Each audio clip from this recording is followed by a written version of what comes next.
and I have the answers, I hope, to some of the questions that you've just asked. My name is Stephanie Starr. I live in Fitzwilliam, and I'm a science teacher, and I took the day today to be here with you. I'm so appreciative of Representative Balch bringing this bill to you, and additionally, he's also brought forth a bill that I asked him to bring, which is in regards to requiring climate education in our schools.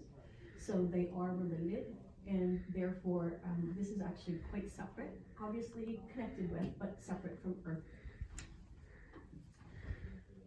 As an environmental science educator, a dance instructor, a writer, photographer, and climate action advocate, I understand that science, arts, literature, and technology are as necessary to building energy and engagement to raising climate awareness as they are to mitigating and problem solving the ecological emergency that we find ourselves in the midst of.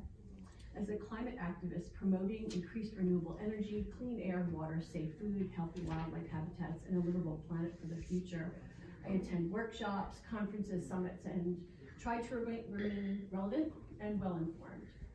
I'm able to ask and answer questions, and I can work with adults in threatened and impact communities so that we can connect together talking about these concerns.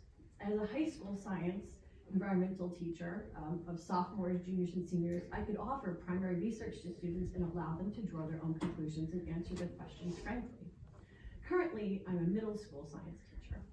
I find myself always looking for ways to present bold information in a positive way that is honest and straightforward without being too overwhelming. As students have begun to follow Sweden's Greta Thunberg and other young activists, they're becoming empowered and engaged in their schools and in their communities.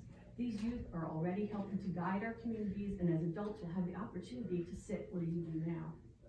Together, we can build the inspiration and engagement that their generation and many to come will need to face the problems of enormous consequence that they will face. Proclaiming a day of climate awareness formalizes our concern as United Communities of New Hampshire, a state that is already experiencing very serious climate impacts.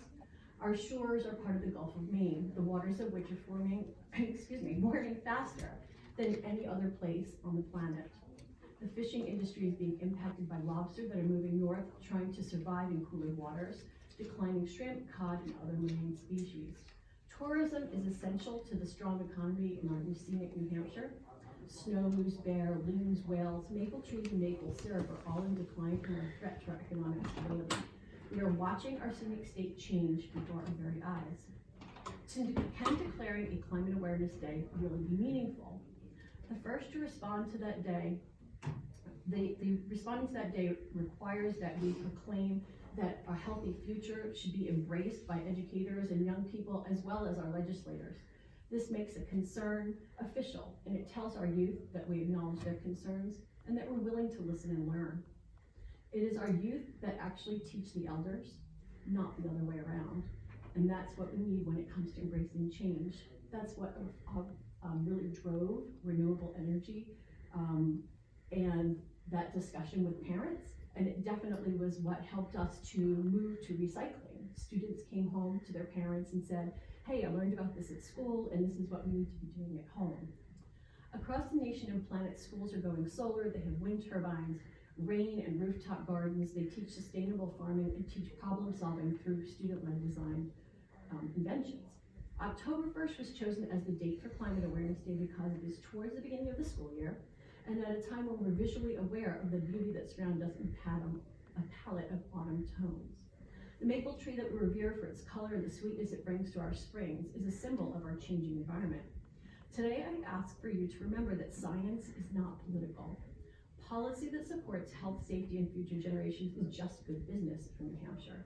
At a time when we're concerned about youth leaving the state, we can show them that we know there are challenges that they will face, and that in an ongoing conversation we'll work to prepare them for the economic, environmental, and community challenges their state will face as they become granite state leaders. Let us send a message to them that we can work, stay, and play in New Hampshire because we're preparing the world for them, the one that they will inherit. I ask you to support HB 1228 for the Day of Climate Awareness in New Hampshire. I'd also like to share with you some things that I was thinking about in the car on the way here this morning. On the first day of school this year with my 7th grade science students, one of the very first questions I had was, when will we do a drill for gun safety? And of course that's something I'm concerned about, but I was really shocked and concerned. That was one of the first student questions I received over here. No, that's not the topic of what I'm talking about today. But I bring that up to you because they have so many fears and so many concerns, and perhaps all of us can look back and think about times in our youth when we were worried about nuclear war or things like that. But there's always that sense of hope that the adults in our world would take care of that situation, make it safe again for us. This is something that's more challenging in that through our actions collectively, we have changed our natural environment. And so if we don't collectively take action together, that's something that's a very real fear for my students. Something that normally I've taught high school, I'm now teaching middle school, and it's a constant thought in my mind. How can I reach out to them, let them know this is a serious concern, that it's about science and not politics, but not frighten them, because it is a very frightening situation. So that is why I've brought this to you. This is why I'm asking for your support, that in declaring a day of climate awareness, that we can let them know this is serious, that we can help to support an ongoing conversation. Thank you. Questions? Representative Simon. You read your testimony. Do you have a copy you can send it to the email to the committee? Yes, sir, I do. And it has links included at the end of it. I just hastily was adding more stuff to it this morning, so I will definitely have that to you before the end of the day. Thank you. Thank you, Mr. Chairman. What was first of all, are there other states that are adopting this same thing of Climate Day? I actually don't know the answer to that question, but I didn't know the answer to that question when I asked for climate education to be considered. And quickly after, Representative Balch was contacted by the state of Pennsylvania, who they are also interested in connecting with that and bringing that bill into Pennsylvania law as well. Second question, why October 1st?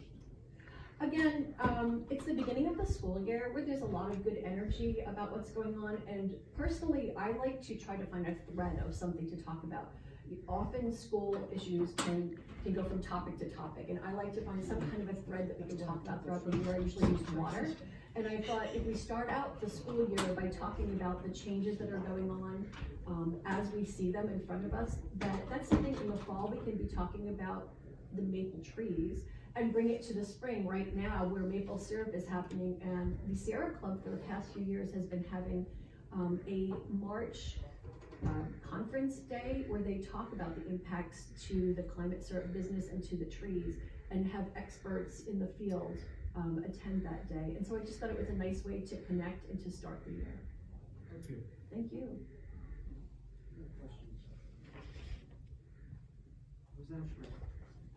Could you spell your last name since I didn't catch it when you said it? I'm sorry, it's Stephanie Scher, S-C-H-E-R-R. In relation to Buzz? No, sir.